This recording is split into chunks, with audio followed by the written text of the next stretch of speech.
What's up, this is SynClaiR the Wolf. This video is going to be about my thoughts regarding Black Panther Wakanda Forever. Yes, I did watch the movie. I did not go to the theater to watch this, nor did I pay to see this, okay? I found a way, or let's say I have my way of watching the movie. Found a way of watching the movie.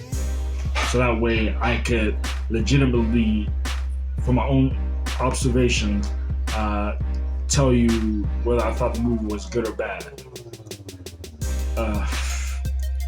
Here's what I will say. It starts off depressing and it ends depressing. Okay, it's a very depressing movie. Very depressing movie, despite having some humorous moments, some hilarious moments. You know, and some some okay fight scenes. You know, and some nice cultural points regarding the people of Talokan.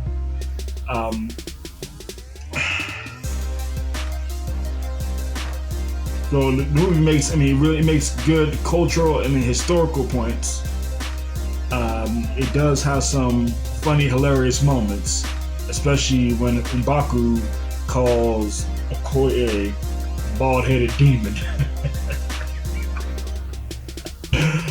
I will admit that was funny. And another funny part was when Shuri, Okoye, and Riri Williams were in the garage, and the FBI were after them, and then when they busted in, they saw Riri Williams in her makeshift Ironheart suit, and he goes, "Oh, she's wearing an Iron Man suit," or like, "Oh, she got an Iron Man suit on." That was funny. I found that funny. I found it to be very funny. It was what I would call like black humor, I guess. Black topic humor. But overall, it's like, I will say that, overall though, it's a depressing movie. In spite of it having its funny points and some okay fight scenes. But I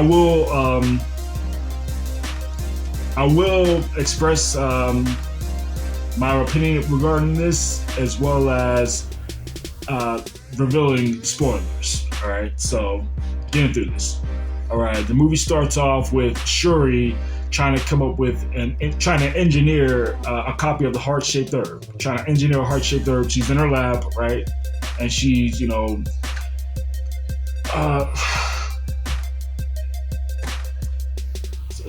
she's frantic. She's pacing around, asking her AI computer, the computer AI voice named Griot, asking him what's the progress of, not the progress, but what's the effective rate of the synthetic heart-shaped herb, right? She's angry, she's upset. She tells her scientist to get out, and she's saying it has to work. Even though the computer's saying, the Griot, he's saying that it's only at 20-something% effective rate, and she's like, I don't care. It has to work. And you really feel Shuri's frustration, all right? And then Ramonda comes in and tells her, she has the heart-shaped herb ready, but by the time she's getting ready to give it to T'Challa, and by the way, one of the scientists there tells her, you should be by T'Challa's side. You should be by his side. And by the time she finishes the herb, she goes to take the T'Challa, but Queen Ramonda walks in.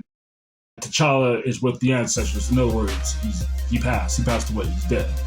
And then it continues to the funeral. It goes right into the funeral, and you really feel Shuri's connection to T'Challa, and it's a very sad and emotional segment, burying T'Challa the Black Panther. And I really wish they didn't do this. I really wish that they didn't use Chadwick Boseman's passing and use it as a plot point. Just basing T'Challa's demise off of Chadwick Boseman's demise was a huge mistake. And it really is a mistake to I mean, even with killing off the character, that's a mistake right there. That was a mistake. So they have T'Challa's funeral. Shuri is hysterical. She's really, broken by this, as well as Quimonda. They look in the mural. They give T'Challa his salute before the airship takes up his coffin.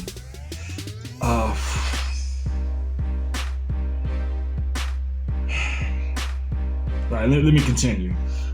So then it goes into Queen Ramonda going to Shuri, letting her know that it's the anniversary. Yeah, because it's 1 year later, and she's letting them know that it's the anniversary of T'Challa's passing, and that there's a certain ritual that she has to show her. So Ramonda takes Shuri to the wilderness, okay, and brings out a white cloth, right? Brings out a white garment and burns it, and tells Shuri that she felt, when she was doing this, she felt T'Challa, holding her, right? And then Shuri, being very cynical and pessimistic, told her that it's not T'Challa. It's basically just saying that it's your imagination, or it's your need to make yourself feel better. That's why you're imagining T'Challa there. So Shuri didn't want to do the ritual. So while they're there, Namor shows up, and he's like, "Oh wow, this place is nice." And so Queen Ramonda's like, "What are you doing here? How'd you get here?" Okay, so the researchers, they go and look for vibranium under the ocean. They find it, but they're attacked by the Talokans, and the Talokans, they hypnotize the researchers with a song that they sing, okay, by their harmonic tunes, okay, which causes people to go into a trance and walk into the ocean so that they could be attacked. That part was actually kind of scary. But they killed the researchers, right? The Talokans, right? And Wakanda ends up taking the blame for it, and that's something that they end up. Queen Ramonda, she ends up letting Namor know later on, but Namor, right? He lets them know about the scientist, right? About how they know about Taloka, and he basically wants to know if Wakanda is in or out, and we're going to help them against the surface world, right? Okay, Shuri decides to go. Let's see, hold on. Okay. Well, before I get to that part, it's Shuri and Okoye go and meet up with Riri Williams. All right, let her know that she needs to go with them. Right, that she's not safe where she's at. Okay, and Shuri goes despite Queen Ramonda telling Okoye that she didn't want Shuri being out anywhere, being out in the field in the state that she's in, because she's still depressed from T'Challa's death. Right, so Shuri and Okoye go and meet up with Riri Williams, right? And Riri Williams, I mean, she's cool with seeing Shuri, but when Okoye comes out, that's when she starts freaking out and, starts wanting to attack. And then she says to Okoye that she needs to be conscious about how she looks because of all the ash in her head, right? But anyway, Riri ends up going with Okoye and Shuri. Okay, they end up in the garage in Riri's garage. They get chased by the FBI, all right. But then the Talokans intervene, all right. Knock Shuri down, all right, and Riri Williams as well. Okay, Okoye ends up fighting Gatuma and the other Talokans, all right. but they use a water bomb. Well, they use a water bomb and they knock Okoye into the water. Okay. After that, Shuri gets up. She's like, "Hey, I'm Princess Shuri. Take me to Namor. I don't mean any harm. Take me to Namor." So Atuma, okay, puts the mask over her face, so that way she could breathe, right, underwater.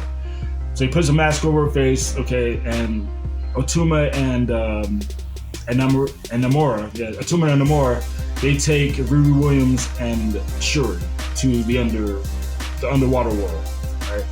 Okay, so in Taloka, right,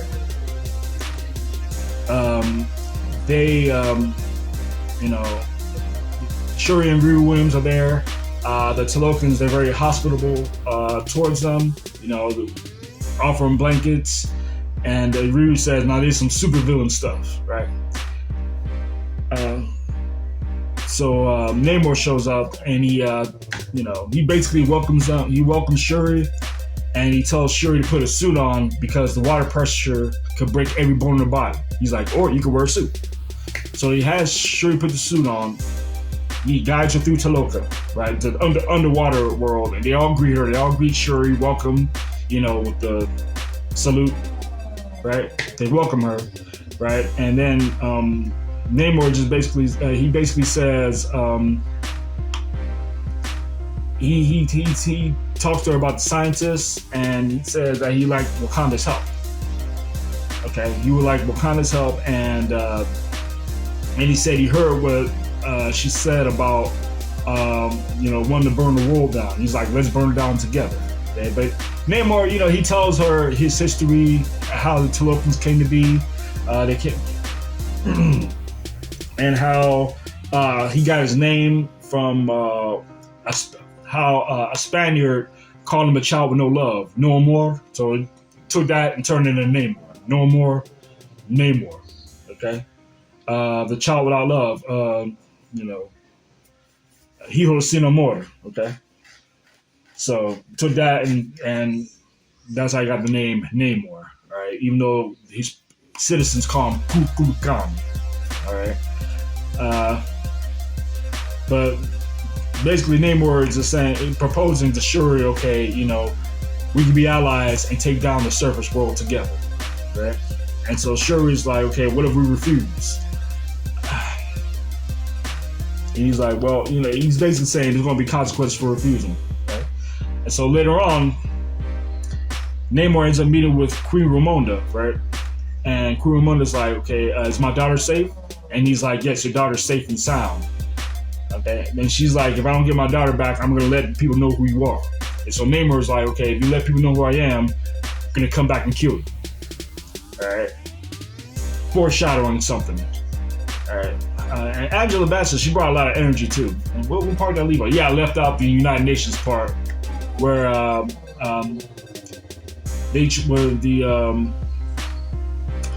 where the mercenaries, they tried to they tried to attack the outreach center, and the Dora Milaje intercepted them. And they brought him apprehended into the United Nations Council. And Angela Bassett, great performance as Queen Ramonda. She tells them, yes, we're mourning our king, but don't think that we can't handle our own. I'm paraphrasing. All right. But anyway, back to this.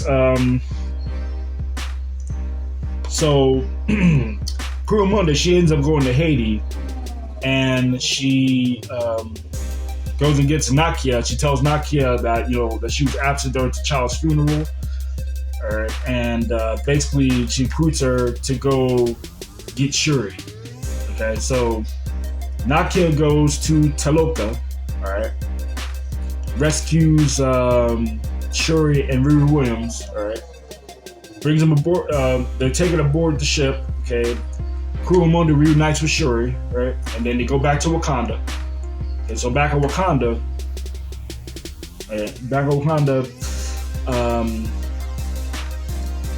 Queen Ramonda talks with Riri Williams, right? And Namor shows up, right? Yeah, because Nakia ended up killing one of his women, one of the women there, right? So to retaliate for that, Namor ends up going to Wakanda with the Talokans, right?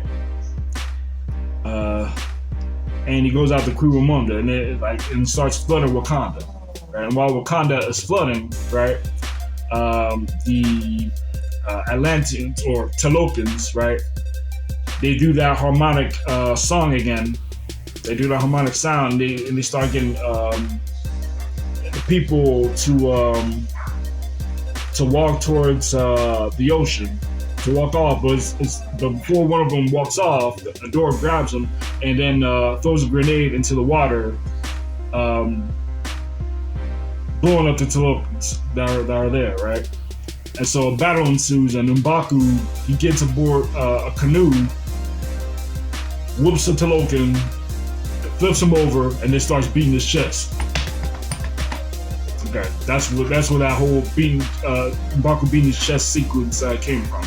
It came from that scene. But Namor, he throws a water bomb at the Wakanda council room. Okay, breaks the glass, drowns Quirumonda and Riri Williams, right? But Quirumonda's still conscious, but she's conscious, but Riri Williams isn't. So she grabs Riri, brings her to the surface, but but when Shuri shows up, right? When Shuri and the others show up, they find Quirumonda floating in the water, right? In the council room. They bring her out, right? They were able to resuscitate Riri Williams, but not Quirumonda. So Quirumonda dies, and they end up having another funeral. Now, even though Nakia was absent during T'Challa's funeral, she attended Quirumonda's funeral, and it's just like, as soon as Quirumonda died, as soon as Angela Bassett's character was killed, that's when the movie really started dropping off. It lost a lot of its energy. Okay, so Shuri's in the lab with Nakia and Riri Williams. Okay, she ends up taking the heart-shaped herb, and she goes to the ancestral plane. Look, I'm talking about Shuri. Shuri, she takes the engineered heart-shaped herb. She goes to the ancestral plane, and she meets Eric Killmonger, played by Michael B. Jordan. All right, and then she calls Michael B. Jordan's character a coward. Right, and she said that she's nothing like him. And that, he's the reason why T'Challa's dead, because he burned the heart-shaped herb in the first movie. Okay? But he's just saying that Killmonger's saying that he needed to do what needed to be done in order to protect Wakanda. Alright? So he's basically saying the ends justified the means. And then he says that her dad, T'Chaka, was a hypocrite. And that T'Chaka would have killed Riri Williams, right? And he also said T'Challa was too noble, which is stupid. T'Challa, he's supposed to be noble. He's king of Wakanda. And then he tells Shuri, well, he asks her, are you going to be noble like your brother, T'Challa? And yeah, by the way, she tells him, don't you dare mention my brother. Don't you dare say my brother's name, something like that. But he basically says, are you gonna be noble like your brother T'Challa? Or are you gonna handle business like me? Right, so she wakes up, she gets the power from the heart-shaped herb. Nakia tells her that she needs a suit. She makes a new Black Panther suit, right? So Shuri suits up as Black Panther, right? So Shuri's in the Jabari Mountains with the council and the rest of the tribes. And she then engages in an arm wrestling match against M'Baku, which she ends up winning. So let me get this straight. In the first movie, T'Challa actually had to battle M'Baku for the throne and title of Black Panther. Right? You had to not only battle M'Baku, you had to battle Killmonger. Okay, how Warrior falls. But this time around, Shuri, already as the Black Panther, had to just arm wrestle M'Baku.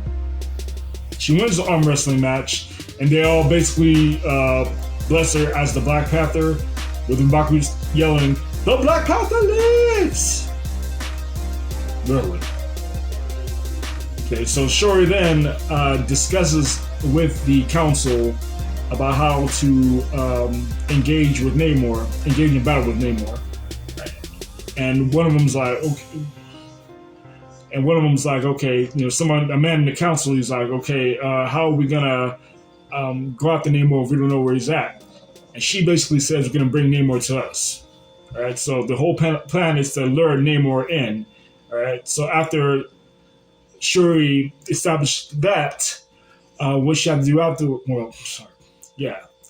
after that, Shuri requests to speak with M'Baku alone. All right. So while she's talking with M'Baku's basically saying that he doesn't want to war with Namor, not for him or his people, and he also expresses that that Ramonda didn't want that either. Right? Of course, Shuri, being in a rage and distraught, she tells M'Baku that Ramonda's dead, her mother is dead and gone. Namor drowned her. Alright, so it's not about what Ramonda wants, and it's not about what M'Baku wants, it's about what she wants. Okay? That's how Shuri expressed it in rage. Alright, that it's what she wanted. It's what she wants. Okay? She wants to kill Namor. And she basically bullies M'Baku into engaging in battle, engaging in this war. So Shuri makes it clear that this is what she wants and tells M'Baku, you're going to help me. We're going to leave tomorrow. Okay, we're going to leave tomorrow morning. All right? And M'Baku's just like, All right, so the next morning arrives, right? Okay, the Wakandans are aboard the naval ship, and Nakia walks up to Shuri and tells her to be honest about who she saw in the ancestral plane. Okay. Shuri still refuses to tell her, so Nakia basically lets it go and just says, don't go into this battle with, vengeance. It's not good for you to do so. Right? And Shuri just basically brushes her off and just goes into battle anyway, right? Okay, so the Locums arrived, right? They come to the surface, and Shuri and the Wakandans are waiting for them aboard the naval ship. Shuri yells, "Vibambe," which doesn't have anywhere near his force or the conviction that Chadwick Boseman's T'Challa had. Okay, it was weak in comparison. All right, some of you may think that I'm being, what you call it, biased, sexist. I mean, T'Challa's the main Black Panther for a reason. It is what it is. Okay. But okay, they engage in battle. Okay, the Wakandans against the Talokans, right? Anika and Okoye show up as the Midnight Angels, right? And Okoye resumes her battle with Atuma that she had earlier on the bridge, okay? And she defeats him this time around, right? And not only that, Riri Williams, she blasts Namor, and Namor ends up aboard a Wakandan spacecraft. She blasts him, and he ends up on the Wakandan aircraft. Shuri pursues him aboard that same aircraft and battles him. Okay, but during the battle, Namor's desperately trying to shut off the ship, right? So he takes his spear and just constantly stabs at it to shut off the power, right? And Shuri finds out through Griot, the AI, that the spear that Namor has is made out of vibranium, so he's able to do damage to the ship. So Shuri, knowing that the ship's going to go down, tells the ship to proceed to the island.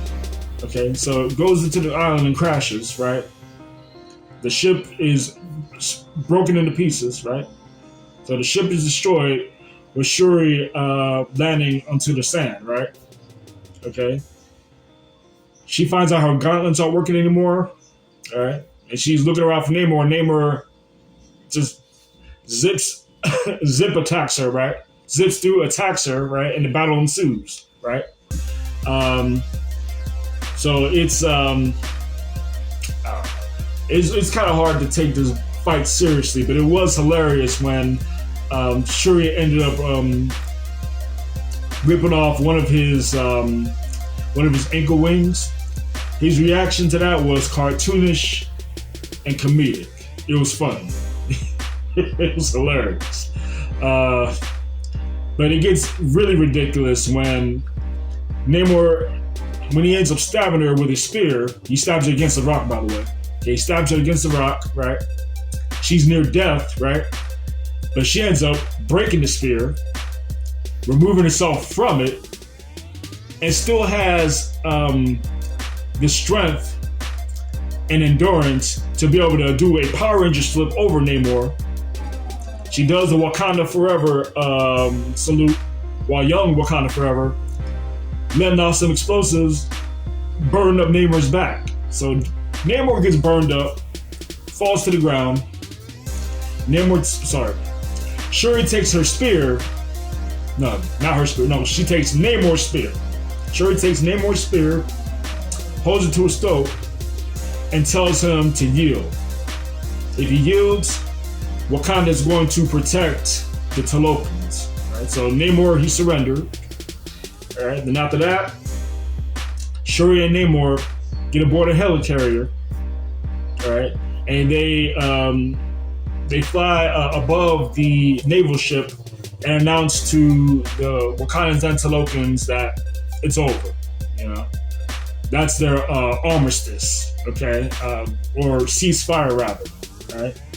So the end of the war, right? Each of the tribes go home. You know, the Wakandans and Talokans both go to their respective places. Right? And Wakanda is then being fixed and cleaned up, right? And people also having barbecues and having a good time, almost as if nothing happened.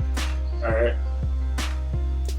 And then Shuri, she goes back to her lab. She tells Riri Williams that she has one last thing for her.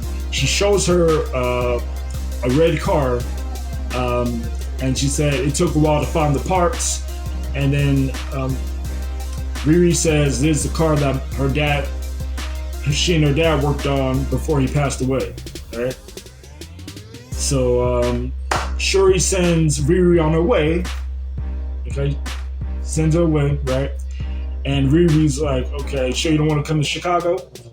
You know, but Shuri's like, no, they got some other things to take care of. So Riri leaves, right? But Shuri, she ends up going to Haiti, right? When she gets to Haiti, she meets up with Nakia, right? And Nakia is saying, okay, I'm getting things ready for the ritual. But Shuri's like, nah, she'll do it herself. So Shuri goes to the shore, right? To the beach, right? She takes out the white garment and does the ritual, burning it like her mother Ramonda showed her how to do it early in the movie. Okay? So while she's burning the white garment, she's thinking of T'Challa, right? And this is where we see flashback scenes of Chadwick Boseman as T'Challa from the first Black Panther movie. So yes, we do see Chadwick Boseman as T'Challa, okay, in flashbacks. Which is another depressing part of the movie. I mean, it was great seeing Chadwick Boseman as T'Challa. At the same time, you know, it's sad because we know that the character's been killed off. You know, so what makes it sad are the circumstances of the character. And yes, we know Chadwick Boseman passed away. Yes, that's sad. But, you know, but to add to that sadness was the fact that they killed the character off, and they killed him off in a way that was based on Chadwick Boseman's real life passing, which I still feel is really foul.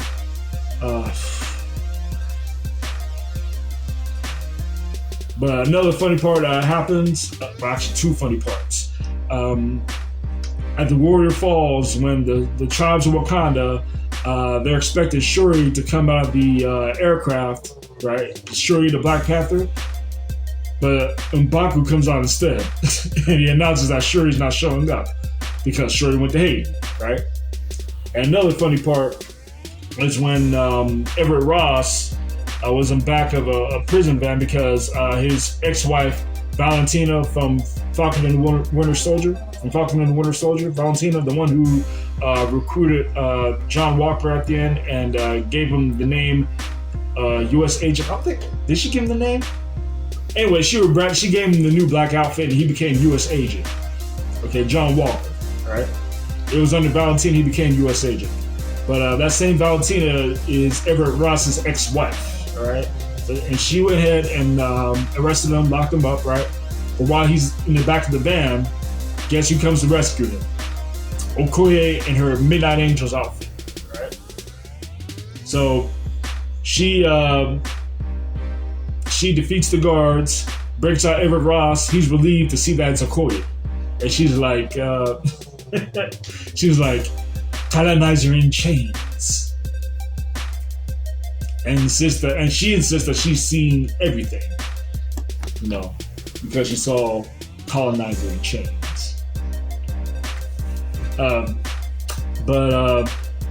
Anyway.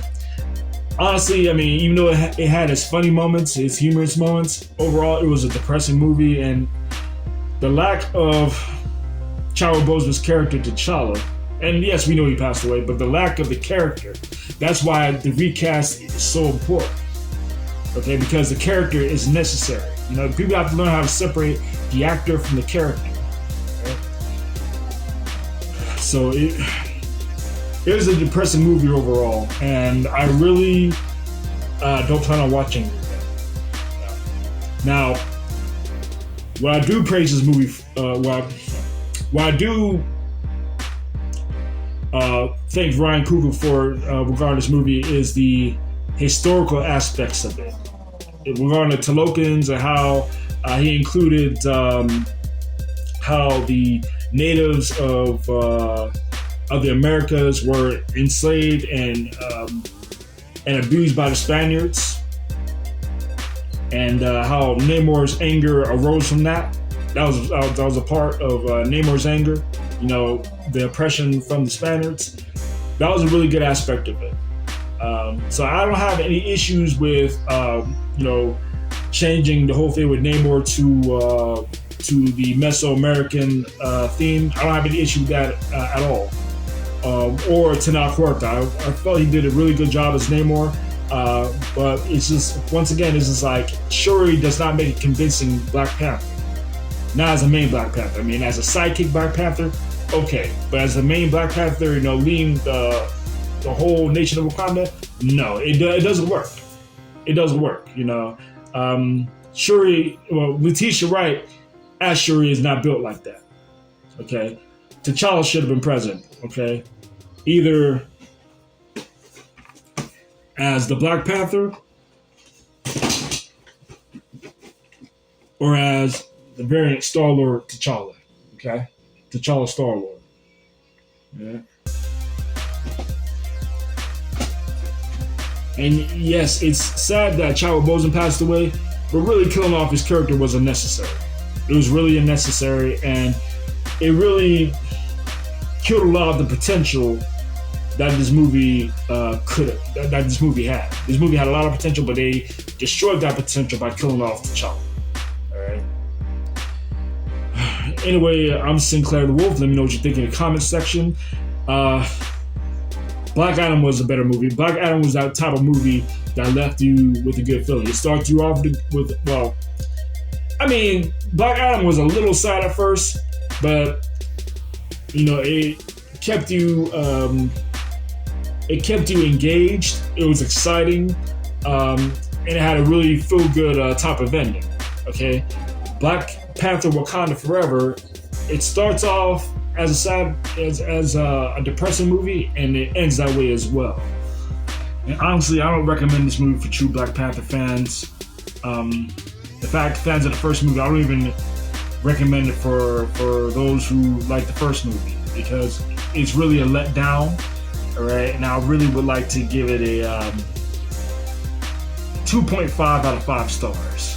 Anyway, they better bring T'Challa back in Secret Wars. Okay?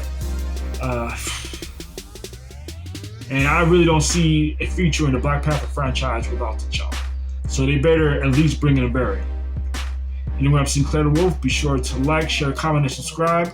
Let me know what you think of Black Panther Wakanda Forever. And honestly, Black Adam's a lot better. I'm just keep it real. Okay, Black Panther Wakanda Forever, it's not going to get a rewatch from me.